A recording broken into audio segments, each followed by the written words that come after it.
As a reminder, all participant lines will be in the listen-only mode, and there will be an opportunity for you to ask questions after the presentation concludes. Should you need assistance during the conference call, please signal an operator by pressing star then 0 on your touchtone phone. Please note that this conference is being recorded. I now hand the conference over to Mr. Kumar Gaurav from Kotak Securities. Thank you, and over to you, sir. Good evening, everyone. On behalf of Kotak, I thank the Cipla management team for giving us the opportunity to host their 1Q FY22 earnings call. From Cipla, we have with us Mr. Umang Vohra, MD and Global CEO, Mr. Kedar Upadhyay, Global CFO, and Mr. Naveen Bansal from the Investor Relation team. I now hand over the call to the management team for their opening remarks. Over to you, Naveen. Thank you, Gaurav. Good evening and a very warm welcome to Cipla's Q1 FY22 earnings call. I'm Naveen from the Investor Relations team of Cipla. Let me draw your attention to the fact that on this call, our discussion will include certain forward-looking statements which are predictions, projections, or other estimates about future events.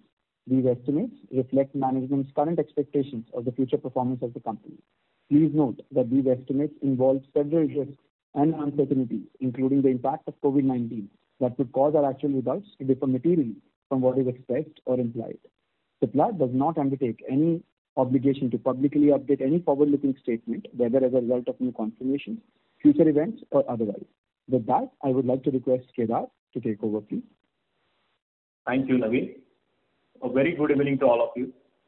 I hope that all of you and your families are safe and well.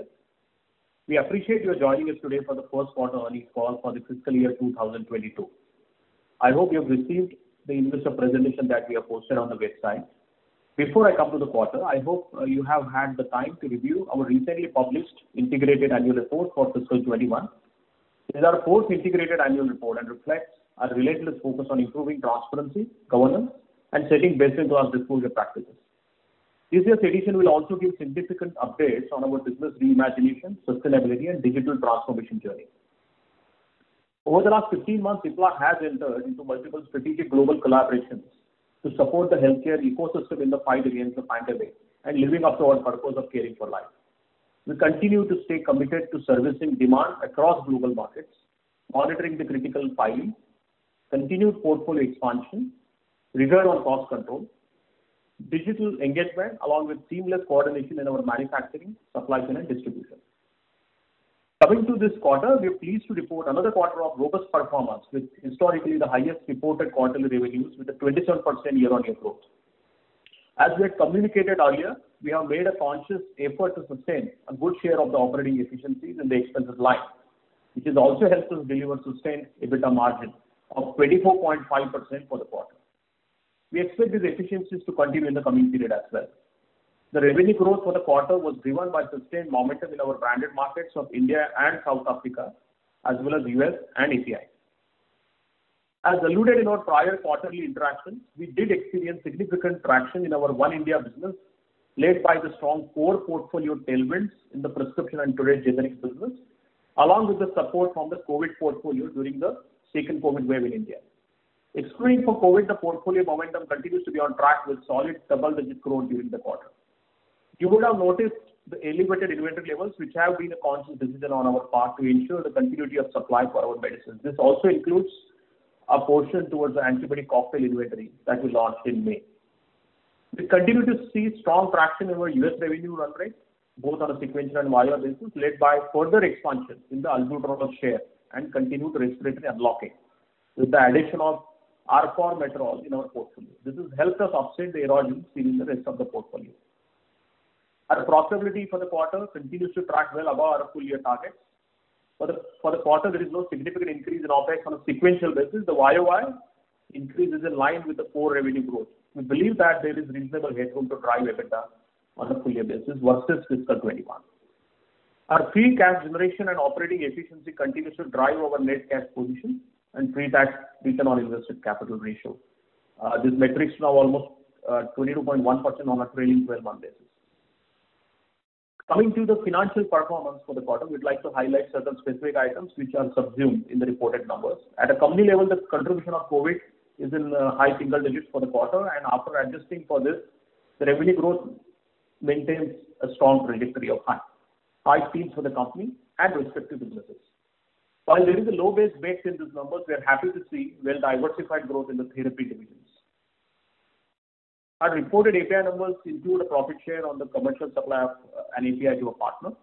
On emerging markets, the business was slightly impacted by a timing deferral pertaining to in-country currency allocations for our Middle Eastern supplies during the quarter. We are highly optimistic that the issue is getting resolved, and as we are speaking, in fact, the initial funding release has happened.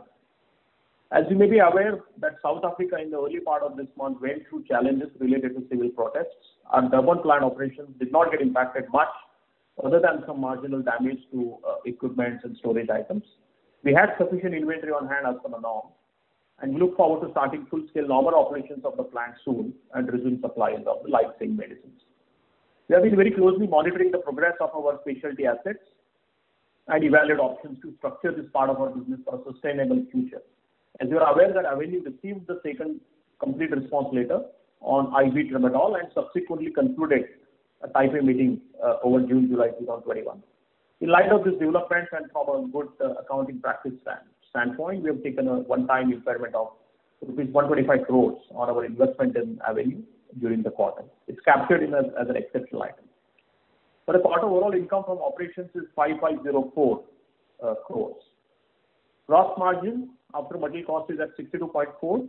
The 100 basis point decline on a YoY basis is attributable to contribution from relatively low margin COVID and COVID ancillary products, and lower contribution from international markets as well, which was offset partly by one-time profit sharing API. However, on a sequential basis, there is almost 200 basis point expansion driven by the improved mix. Total expense, which include employee costs and other expenses, is 2,090 crores, increased by 5% on a sequential basis. Employee cost for the quarter is at 887 crores, and that's a function of the increments as well as COVID-linked compassionate relief to employees. Other expenses increased by 2.5% sequentially. Total R&D investment is 264 crores. As a percentage of revenue, the spends are low owing to the scale-up in revenues. The absolute trajectory is intact, and the portfolio development efforts continue in full swing through the quarter. The reported EBITDA is 1346 or 24.5% of sales. Tax charge is 284 and the ETR is 28.5. The higher ETR is a function of the fact that we have taken the charge on the impairment, which does not have the tax shield. Profit after tax is about 715 crores. As of 30th June, our long-term debt is $138 million towards the US acquisition, and South African rand 720 million for the operational requirements in Cipla, South Africa. We also have working capital loans in dollars and rand, which act as natural hedges towards the receivables. Driven by the relentless focus on cash generation and rigor on cost discipline, we continue to be a net cash positive company. Outstanding derivatives as a hedge for receivables are $144 million, South African rand 651 million, Australian dollar 20 million, GBP 7 million, and Euro 5 million. We have also hedged a certain portion of our forecasted export revenues. To close, we saw strong tailwinds across portfolio and geographies for Q1. Growth levers in the subsequent quarter will include continued market-beating growth across branded and consumer businesses, robust traction in our respiratory franchise across albuterol and arformoterol, sustaining and driving expansion to operating profitability and pre-tax ROIC, reinvesting the incremental free cash flow into suitable growth-linked opportunities. With that, I would now like to invite Umang to present the business and operational performance. Thank you. Thank you, Kedar. I would like to wish all of you and your families. I would like to wish all of you and your families good health and well-being. Amid the looming threat of a third COVID-19 wave in India, our topmost priority is supporting the government efforts on increasing availability of our COVID and other life-saving products. Our teams have been working relentlessly to ensure supply continuity for the entire COVID portfolio. We have also conducted large-scale COVID vaccination drives for our employees, depot associates, and families. We've also initiated a compassionate relief policy to the bereaved families of deceased colleagues to stand by them and support them in these moments of grief. Coming to the strategic updates and operational performance. In FY21, we laid the foundation of our strategic reimagination journey led by the digital transformation of our value chain, including stakeholder engagement, R&D, manufacturing, supply chain, and business functions. I'm pleased to see the continued delivery reflected in the robust performance for the quarter, driven by branded markets of India and South Africa, and the continued unlocking of our respiratory franchise in the US. Last year, we redefined our earnings trajectory both in terms of absolute and EBITDA margins at over 22%. Our EBITDA margins for this quarter came in at 24.5%, in line with our commitment to maintaining this trajectory in the current year as well. Our endeavor will be to closely match the operating profitability in the coming quarters, despite significant moderation to the contribution of COVID versus last year. In India, our One India strategy continues to see seamless execution. The One India business grew 68% year-on-year, driven by traction in core therapies, along with a contribution from the COVID products during the second wave. Adjusting for the core COVID portfolio, the revenue growth was still 47% over quarter one of last year. While the impact of COVID-19 will continue to play out in line with the spread of infections and the results of the vaccination drive, we continue to witness strong volumes across core therapies, which is likely to sustain over the coming quarters. The prescription business continued the market-beating performance during the quarter, driven by the strong volume growth in core therapies and support from existing and new introductions in the portfolio. Our acute and respiratory nebulization businesses have also recovered well. As per IQVIA MAT June 2021, we continue to deliver market-beating growth against the IPM. We grew at 20% versus the 14% growth of the IPM. On the therapy side, our MAT growth versus broader market for respiratory is 14% versus the 4%. Anti-infective is 10 versus 9. Anti-diabetic is 11 versus 9. Derma is 13 versus 12, and cardiac is 10 versus 15%.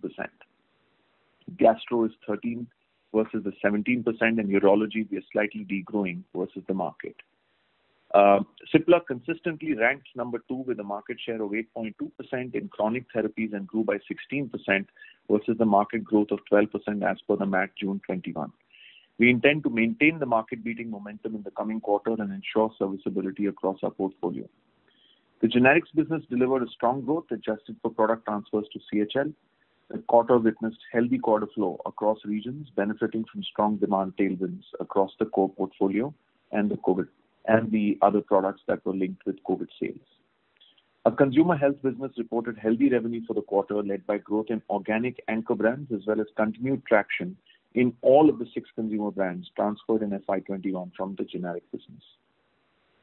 Coming to our North America business, we are happy to report that we have entered the top 10 generic companies in the US by prescriptions, driven by the respiratory franchise as well as the strong limited competition launches over the last 2 to 3 years. Our portfolio efforts on selection and execution have limited the impact of price erosion on our portfolio, and we hope to continue this momentum and scale up as new launches come in. The US generic core formulation sales for the quarter were $141 million, with a growth of 5% over a high Q1 FY21 base, which included albuterol. It's also in line with a sequential ramp-up, despite incremental competition in select product categories. The albuterol share has also ramped up, and today, Kedar has already covered the market share that we have in the external reported numbers. I'm also delighted to see the continued unlocking of the portfolio with the launch of Arformoterol during the quarter. Our contracted shares for Arformoterol look extremely well, and we are working with the channel towards achieving a fair share of maintaining adequate supplies. Our focus in 22 will continue to deliver complex launches along with driving growth in the institutional channel, which will accelerate in FY23, which we expect to be a big year of launches.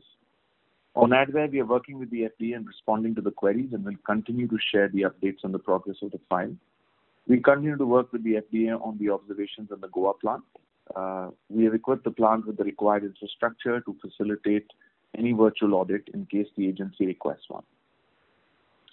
Coming to SAGA, which includes South Africa, Sub-Saharan Africa, and CGA, the overall region reported a robust revenue growth of 13% in US dollar terms. Our South Africa private business reported a 7% growth over last year for the quarter. In secondary terms, we continue to maintain market-beating growth of 7.6% versus the 5.7% as per IQVIA MAT. We continue to maintain the third position with a market share of 6.6% in the OTC and 7.1% in the overall private market. The Sub-Saharan business also witnessed strong demand in markets impacted by COVID-19 as compared to the previous year. Coming to international markets, which includes our emerging markets and Europe business, the Europe business and the emerging market business was impacted by issues of timing deferral that Kedar mentioned in his commentary.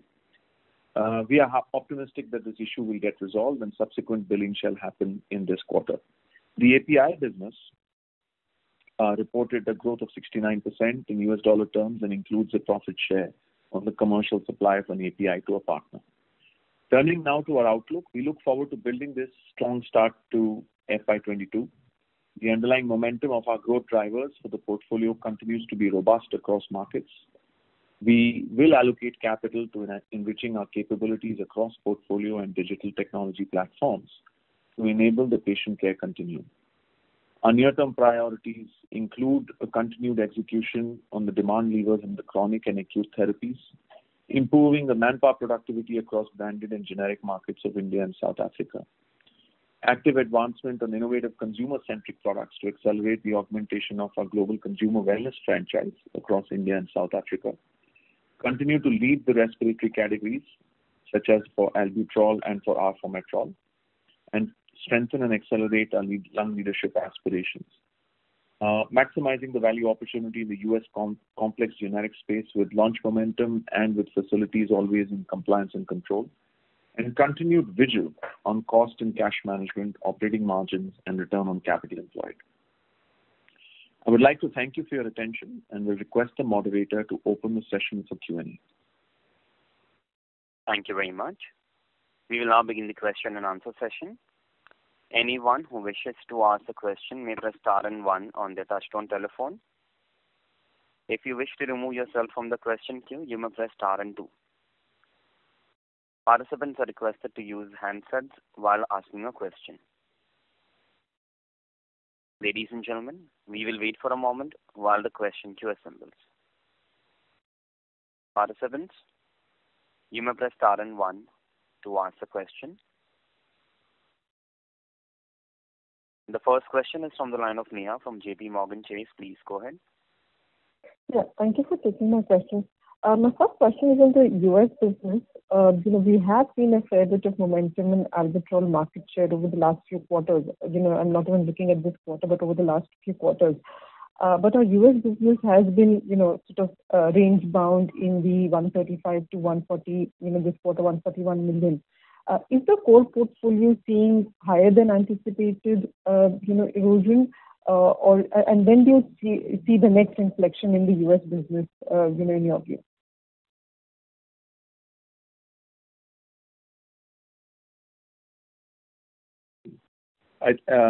Neha, I think the portfolio actually has done quite well overall. We've grown it to this level, and I think the new launches will take this higher. The big year for launches is next year for us. We have a few launches coming this year, which will improve the trajectory further, but the next material shift will probably happen after a few quarters. Okay, more in the FY23 time frame. Around that time, because all the, we're expecting launches of some of the big products then. Understood. And Kedar, on the operating cost, despite the second wave and, lockdown, it seems like we did see some increase in operating costs quarter on quarter, despite the restrictions. How should we look at this cost, from the current level that you've reported in the first quarter, as things have opened up completely? Should we see acceleration of SG&A spend in the India business and other branded markets going ahead? Yeah. So Neha, there are certain elements in the operating cost which are quite responsive to revenue. So, with some commissions, some data fees and all that. So I think that will respond to the revenue growth, which we have seen very high this quarter. So part of the increase is towards those variable costs, and balance is something where activity was there in the market. So a large part of our field force is operating in the market. The operations at the manufacturing plants, depots, and all the offices is continuing. So while most of the office-based staff is work from home, everything else is having a physical operation. So that's going on. In addition, there is a increase in R&D as well, which is subsumed in OPEX. Understood. So from what I'm understanding, other than the fact that the number that is linked to revenue, most other cost is at a normalized level in this quarter.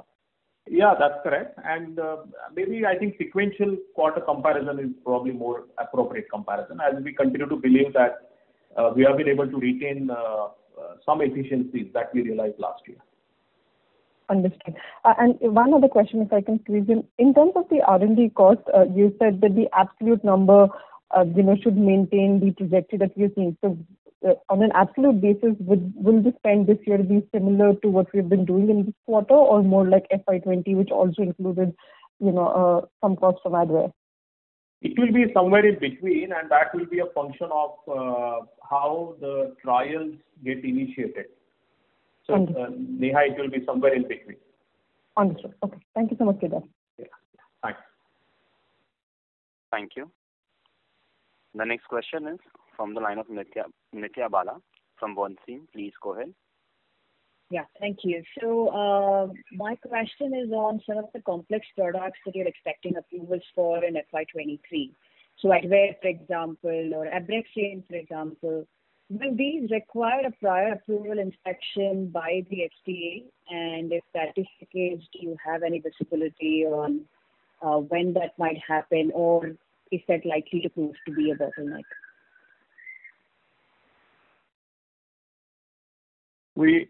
For the sites that are our belief is for the sites that are clear, I don't think there will be GMP inspections required. And there might be PAI inspections that could happen virtually. But for sites like Goa, which is, there probably a prior approval is required. Specifically for Abraxane and Advair, Umang, would that require a prior approval inspection, which is a physical inspection, or have you any indications from FDA that they would be okay with the virtual inspection? That's something that we'll have to get more guidance. Okay, got that. Second one is on India. Umang, you had mentioned that removing COVID therapeutics, the base portfolio actually grew at 47%. Would that include the benefit that your base portfolio got from COVID, for example, a Buticort or Azee, some of your other anti-infective brands as well? So does this 47% include the benefit from those COVID therapeutics? Yes, partially. It does. Understood. Thank you so much. Thank you. The next question is from the line of Anubhav Agarwal from Credit Suisse. Please go ahead. Yeah, hi. Guys, am I audible properly?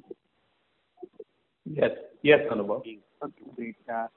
First question was on the cash position. So we already have about $200 million cash, and it will more likely double next year to $800 million. Sorry, Anubhav, we are missing you a bit. Okay, give me 1 second. Hello? Is this better? Yeah, this is better. Okay. So I was talking about the cash position with us is $400 million right now, and with conservative estimates, it will at least double next year to $800 million. So in the past, you talked about expanding consumer healthcare business, etc., going for inorganic initiative there also. So I just wanted to understand what are the 1 or 2 things top of your mind in terms of different businesses you have if you're looking for inorganic opportunities? Like, is consumer healthcare the top priority right now, or what would be the second priority there? Actually, there is some debt on the balance sheet. So I think some of those debt servicing obligations do exist. There may have to be some payments towards some of the stocking which we have done and not paid. and dividend, which we have enhanced. 2-3 years back, we used to be around 2 rupees per share. Now we increase it to 3, then 4, then 5, So the dividend, etc., will get paid. But you are right, I think the cash build-up is likely to happen. And while organic capex may be high in selected areas like respiratory APIs or oncology APIs, etc., there might be some sterile capacity enhancements that we'll have to do. We will be left with sizable cash, and all the possible value enhancing initiatives are open, Anubhav. And that might include acquisitions, that might include other strategic uses of cash. Specifically, the targets which do often get evaluated are around India branded market, South Africa branded market, and consumer health as well. Potentially anything which is a longer term is a candidate. And in the unbranded generics, which is US, Europe, or other markets, I think niche capacity is a target. So it's difficult to give with precision, which target will work out and which will not. But I think the catchment area is meaningful enough. The idea is to pursue value-enhancing initiatives. Thanks, Kedar. And second question will be on this complex launches. So we already seen generic Brovana launch from you guys. But for the remaining of fiscal 22, how many launches are you expecting, which is categorized in the category of complex launches? Sorry, what was the question there? On the complex launches in the US, so we have already seen the generic Brovana being launched right now. Correct. But for the remaining part of the year, how many complex launches are you expecting? Umang, you want to take the question? Yeah, Anubhav, we are not disclosing exact numbers. I think there are a few, and I think we will wait to launch before giving the details there. And Umang, just one clarity on this generic like there. So last quarter also you mentioned that you're responding to FDA. So in terms of response, when do you guys think that you will go back to FDA with the complete response of the queries which you raised earlier? I think this month. Okay, sure. Thank you. Thank you.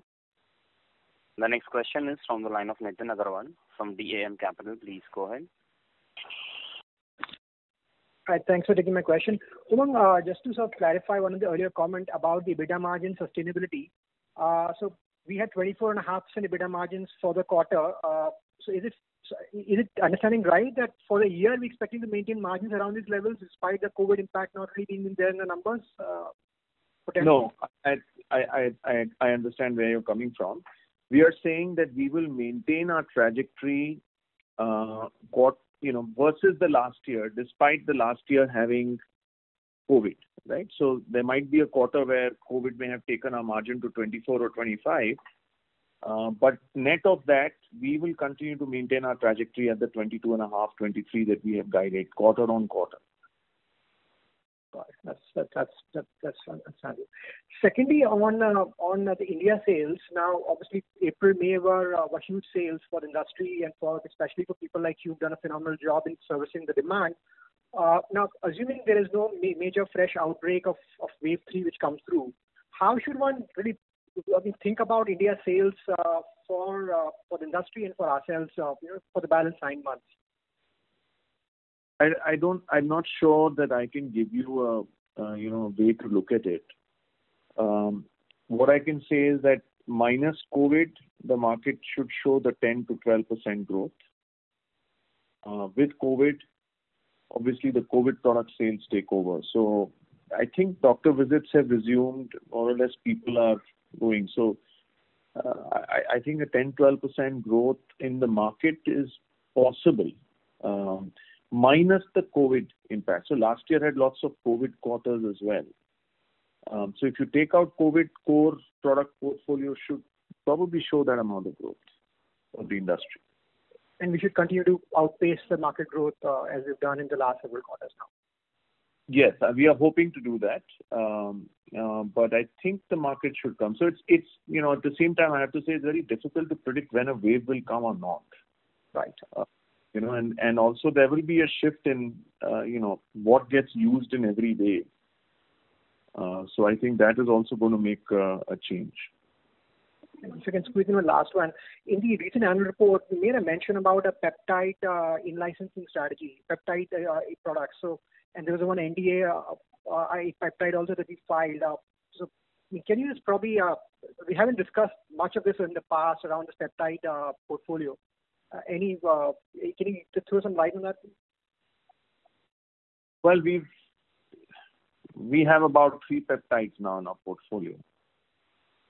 And, peptide as an API is it's a pretty specialized game. So we've got an in-licensing strategy where we worked with some peptide companies that deliver the API. And, just like everyone else, there's a lot of characterization, etc., that is needed in a peptide product. So, we're working on these 3, and I think we had alluded to filing 1. Thank you, and best of luck. Thank you. Thank you. The next question is from the line of Kunal Randeria from Edelweiss. Please go ahead. Good evening, and thanks for taking my questions. One, the first is on Abraxane. So I believe the first generics could enter the market in March 22. So would you be also entering at that point in time, or would you come maybe a few months later? No, I think this is a settlement, agreement that the innovator has signed. So I cannot give any information on this. But I would not be surprised if the person who enters first has got some level of exclusivity in the market. Right. Sure.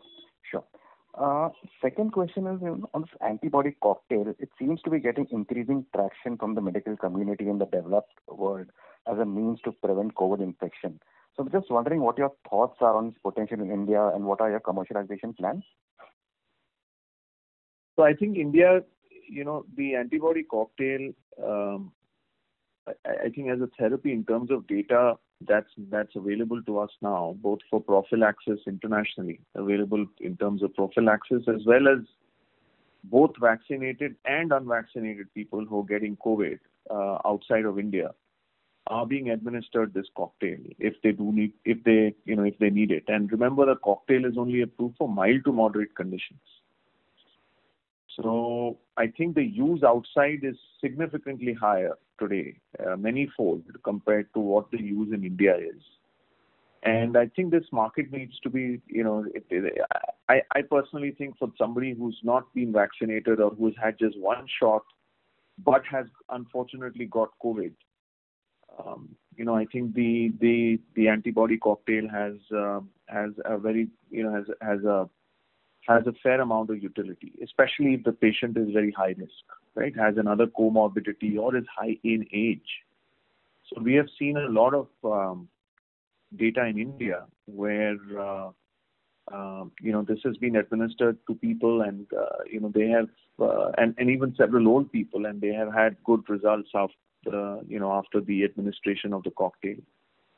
So I think it's really a function of the medical community agreeing with this, and it will over time we've seen that the numbers are growing of people who are administering it, and actually even patients who are asking for it, asking for it as an option from a doctor, and then the doctor decides whether they are eligible for it or not. So I think it's not something which is a created market. It's not a remdesivir, but it will take some time to create. But I think we stay positive based on the scientific data that we've seen on the cocktail. Sure. So it's fair to understand that it could potentially have a longer tail. That is correct. And considering even the vaccination status in India, I think that the tail could be longer, but I also think the product may have more utility over a longer period of time as well. Got it. Thank you very much, and all the best. Thank you. Thank you. The next question is from the line of Samir from Morgan Stanley. Please go ahead. Hi, thank you, and good evening, everyone. Umang, just on the margins, if I see the pattern over last 5 quarters, for example, so first 3 quarters last year had go 23-24%, and suddenly dipped to 17 in the Q4.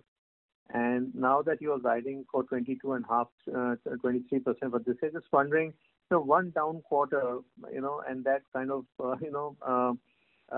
messes up the full average. So just your thoughts on this. No, actually, Samir, Kedar will probably add more color. So just to stand a little corrected, I think quarter 4 for us seasonally is the weakest quarter. And it's across. I mean, the US pretty much stays where it is. But I think if you look at India sales, if you look at sales in emerging markets, it is actually our weakest quarter, right? And it's seasonal. It's not any other factor. So when I mentioned 22-23, what I was trying to guide to was that we will try and match the previous year and try to be higher than the previous year quarters, minus COVID. So our base portfolio will deliver that much, right? But in quarter 4, if there is reverse seasonality, I think the margins fall on account of that. It's not for any other reason.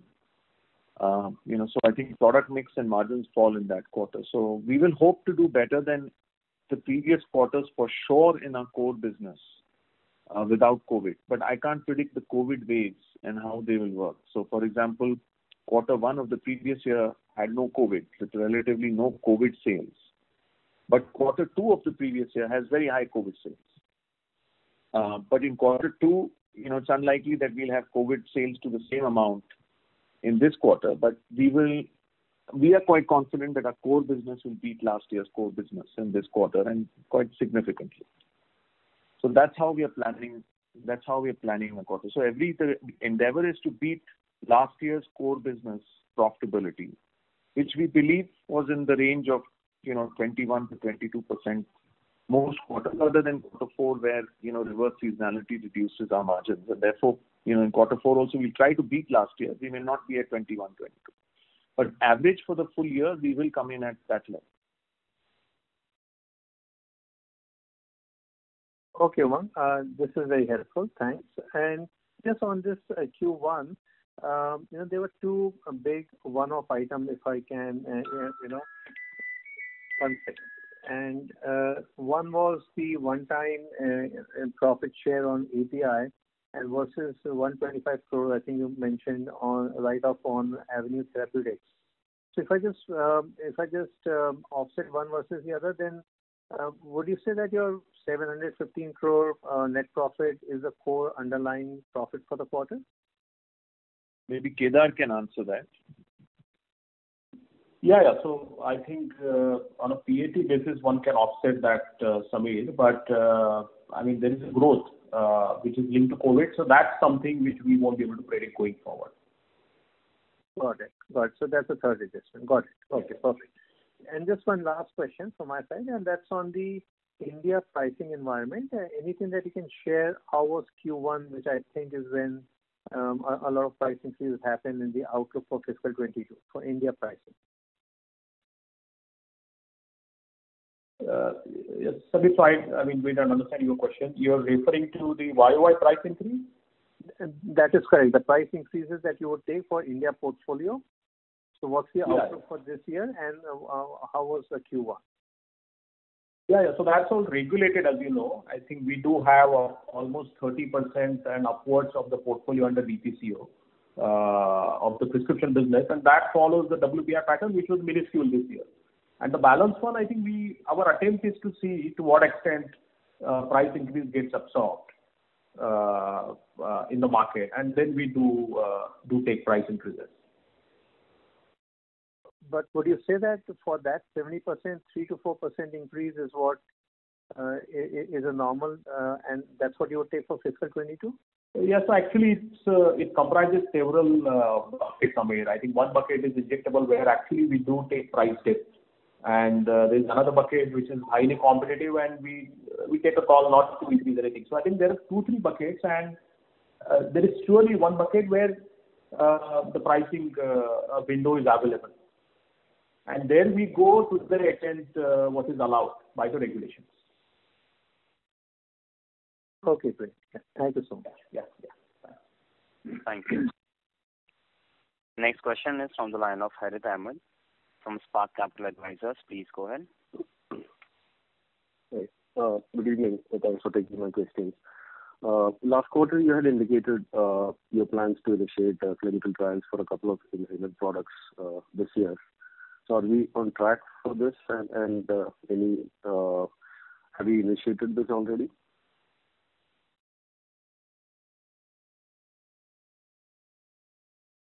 We are in the process of initiation. We have not yet initiated, but I think the pre-work is going on.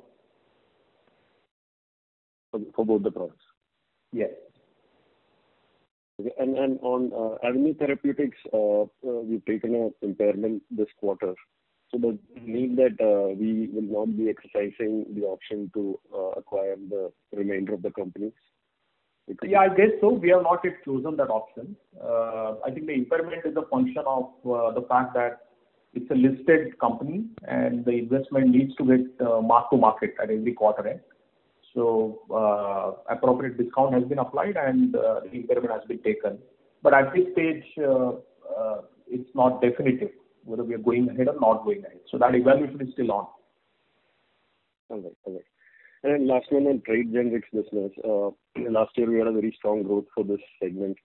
We talked about growth of around 18% YOY. So what are the trends we're seeing for this business currently, and then what's the contribution from trade generics towards our One India business for the quarter approximately? See, that continues in the same zone if you take the COVID uplift away from the prescription business. So on a normalized basis, the proportion of trade generics to overall One India is fairly in the same range which it was. And the tailwinds do exist in this business. Even in this quarter also, it seems very healthy growth, and we believe that will continue. Okay. That's all from my side. Thank you very much. Thanks. Thank you. The next question is from the line of Prakash from Axis Capital. Please go ahead. Yeah, hi. Thanks for the opportunity. I just missed the India growth breakup. So are you breaking down into ex-COVID and the generics growth, please? And no, what we said, Prakash, is if you take the direct COVID products out, I think the One India growth is 47, vis-a-vis 68 which we have reported. And split of that into three we are not giving at this stage, but all three have grown in very healthy ratios. But would be fair to say RX would be higher given the low base last year, or? Not necessarily. I mean, all three businesses have grown with in very healthy percentages. Okay, got it. And on capacity and the capex, so capacity-wise, what is our capacity utilization currently? And with US maybe coming in the next 6-12 months, how do we see this, capacity ramping up, and what would be our capex requirement for this year and next year? So the capex is in the zone of 700 to 900 crore on a normalized basis, unless we choose to enhance, let's say, some greenfield for respiratory API or in the existing blocks. So that would be additional, but on a normalized basis, I think you should expect us to spend about 700 to 900 crores. And work on capacity for new launches is ongoing from the last 1.5 to 2 years, in fact. So both API and formulations, the work is ongoing, and at selected plants, be it Indore and Goa or other places, I think when the respective products get launched, capacity shouldn't be a constraint. And what would be our current capacity utilization? It varies plant by plant. I don't have one number to give it to you. It varies site by site and unit by unit. So tough for me to give you one number, Prakash. But this 700 to 900 is like what? Largely maintenance with some add-on, or how do we think about this? I mean, are you adding some more blocks, or? No, actually, one theme, that's an interesting question. I think one theme which is emerging and that's contributing to this capex is digitization. So I think we are on a very ambitious automation program across all our manufacturing facilities. and be it sensors or other technologies that could get deployed. I think that work is going on. So that is something which is, as a mix of the capex, is going up from this year. It was smaller to the extent last year, but I think this year onwards, I think that component is going up. But it's partly maintenance and growth capex, but not necessarily in terms of new greenfield. Perfect, great. Thank you. All the best. Bye. Thank you. The next question is from the line of Vishal Manchanda from Nirmal Bang. Please go ahead. Hi, thanks for the opportunity. Could you give us a guidance on R&D spend as a percentage of sales, how it would look in FY23? Vishal, our R&D spend is a function of the portfolio and the activity. Okay, so based upon certain high spend activities like clinical trials, based upon which quarter or which year they fall into, I think the overall percentage to sales would get determined. But that's a corollary. I think we don't have a percentage to sales budget. What we try to do is, as long as the product has a sound business case, I think we initiate and continue the development. So tough to give you, but over long term, I have seen, I think, at a scale up, which we are seeing on the revenue line, I think anything up to 7% should be enough to funnel our future growth. Okay. And just one more, just a clarification on the profit contribution that you have booked as part of the API sales. So will this not recur in subsequent quarters? Yes, it's for the quarter. So we have received that share for the quarter. Unlikely it will be at that level in the balance quarter. It will be slightly lower. And it will be significantly lower. It will get moderated to a great extent. Okay. Thank you. That's all from me. Thank you. The next question is from the line of Surjit Pal from Prabhudas Lilladher. Please go ahead. Thanks for the opportunity. You have guided that you will be, in India formulation will be beating the IPM. Could you please, give some idea? I mean, I can understand the IPM. What could be your, idea of IPM growth, and what could be your growth in that area? If you give some basic underline on that. Kedar? Yeah. So Surjit, I think Umang clarified that. I think what he said is, on a normalized basis, you could expect IPM to be between 10 to 12% on a non-COVID basis. But I think the whole thing is becoming a bit muddled to take COVID out, or what we call as the extended COVID products out. I think there is a large set of products which do benefit from the COVID. So let's see how does this evolve on a month-to-month, quarter-to-quarter basis. But we do hope that we'll be able to outperform the IPM. Okay. And in US, when could you expect that, the typical range which we are seeing, of lately is 140, 145 million per quarter. When could we expect that range could be, crossed and getting into a new horizon? See, that will be a function of a meaningful launch. And I think let's see how does the coming 3 quarters go, and how does the next year go.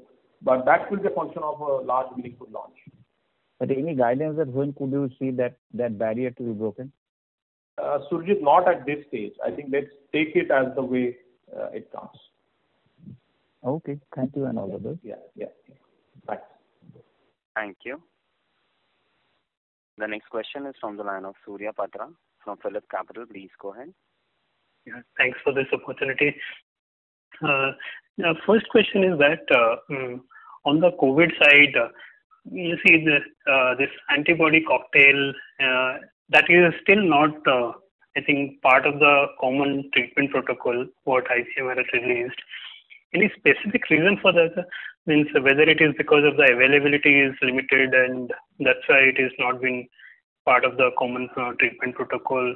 And also if you can just add something on the Moderna vaccine opportunity, what it is been talked in the media, and the approval that is also that we have seen. Yeah. See, the work is on. I mean, there's no specific reason why it's not. The work is on, and let's see how it pans out in the coming days. But on the availability, there is no constraint at this stage. I think the awareness among the doctor community continues to be high. And we do hope that wherever it's required, I think it gets picked up on the market. So that's on the cocktail. On the Moderna vaccine, we have spoken in the past that there is no commercial arrangement in place, and our arrangement for facilitating the importation was only for the donated vaccines. Okay. So my second question is on the potential benefit that we can get out of the kind of top 10 positioning that we have achieved in terms of prescription generation in the US. Despite being a kind of a late entrant to that market, we have now achieved a kind of sizable position in terms of prescription generation. So, given our specialty product portfolio and all this inhalation product pipeline and all that, can you give some sense how do you be capitalizing this achievement for your subsequent pipeline and hence better growth, qualitative growth in the US? No, I think you have seen over the years a bigger basket of portfolio. Reputation and credibility for a sound supply chain and customer relationships always help. All these factors come together along with your ability to launch on time. I think these are some of the fundamentals of generics. I think, and in that sense, I think this helps us. Okay, but you have no specific, the pipeline what you are building that will be meaningfully benefited, or it is just a facilitation or something, or you think that even a much demanded product like Revlimid, which is going to be there in the portfolio with a positioning like this, will really be complemented significantly. Do you see those kind of scenario emerging? No, very interesting question, and there are aspects of synergy which is inherent in portfolio, in supply chain, in customer relationships, and as I said, ability to launch on day one. So all of those come together, and obviously every factor would support your business trajectory. Okay, just one clarification, Kedar. So, rather two clarification. One is on the global consumer business front. So, what is the profitability of that business, or whether it has achieved break-even, or if not, then when do you think that it can be achieved? And secondly, on the depreciation side, see, last few quarters, almost 8-9 quarters, that it has been flat, although there is some or other kind of capex that has been continuing. So, any specific reason? These two clarifications can. Okay, so consumer business comprises the India and South Africa arm. South Africa is a very healthy and profitable business. The Indian part is incubation, but we do hope that we achieve a break even soon enough. So I won't be able to tell you whether this quarter or this year, but the target is to get to a break-even scenario soon enough on that. So that's on the consumer business. And your second question was on depreciation. I think that line includes amortization as well. So I think what is happening is there's an interplay of depreciation and amortization in that line. And the fact that some of the acquired intangibles are running from the useful life, I think that gets over in the last couple of years maybe. Okay. So that must be what's happening. But I can check and come back. Sure. Thank you, Kedar. Wish you all the best. Thanks. Thank you. The next question is from the line of Forum Parekh from Choice Investment Equities. Please go ahead. Hello, am I audible? Yes, ma'am.